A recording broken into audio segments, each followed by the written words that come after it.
12th physics 6th lesson ray optics கதிர் ஒளியியல்.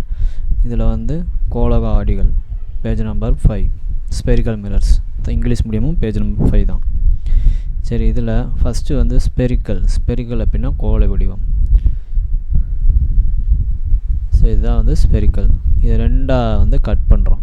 அப்போ இந்த பக்கம் ஒரு பகுதி கிடைக்கும், அடுத்து அந்த பக்கம் ஒரு பகுதி கிடைக்கும். இப்போ இங்கே வந்து சில்வர் கோட்டிங் கொடுத்து இதில் வந்து லைட்டு பட்டு ரிஃப்ளெக்ட் ஆனால் இது வந்து குவிஞ்சு இருக்கிறனால இதுக்கு பேர் குவியாடி, அதாவது கான்வெக்ஸ். இப்போ இது வந்து நடுவில் குழியாக இருக்குது, இதுக்கு பின்னாடி வந்து சில்வர் கோட்டிங் இருக்கும், இதில் லைட்டு பட்டு எதிரொலிக்கும், ரிஃப்ளெக்ட் ஆகும். ஸோ இதுக்கு பேர் குளிஞ்சிருக்கனால குழியாடி, கான்கேவ். ஸோ இதை வந்து ஸ்பெரிக்கல் மிரர்ஸ். இதில் வந்து சில நேமிங்ஸ் இருக்குது. அதில் வந்து first centre of curvature. Centre of curvature அப்படின்னா வளைவு மையம். வளைவு மையம் அப்படின்னா இப்போ இது வந்து மிரர் அப்படின்னா இந்த மிரரோட சென்டர், இந்த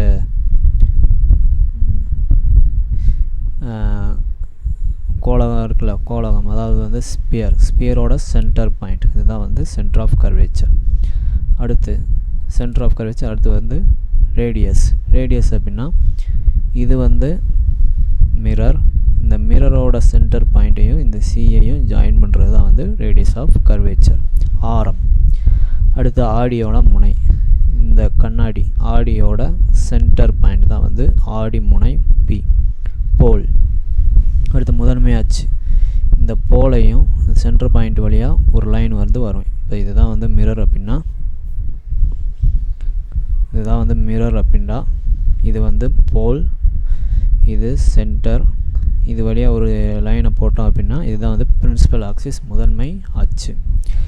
அடுத்து வந்து குவியம்னா ஃபோக்கஸ் பாயிண்ட். ஒரு லைட்டு வந்து ஒளி வந்து போய் கண்ணாடியில் பட்டு இந்த பிரின்சிபல் ஆக்சிஸ் வழியாக திரும்ப வரும், எதிரொலிச்சு வரும். ஸோ பிரின்சிபல் ஆக்சிஸில் எந்த பாயிண்டில் படுதோ அதுதான் ஃபோக்கஸ் பாயிண்ட், குவிய புள்ளி. அடுத்து வந்து குவிய தூரம்.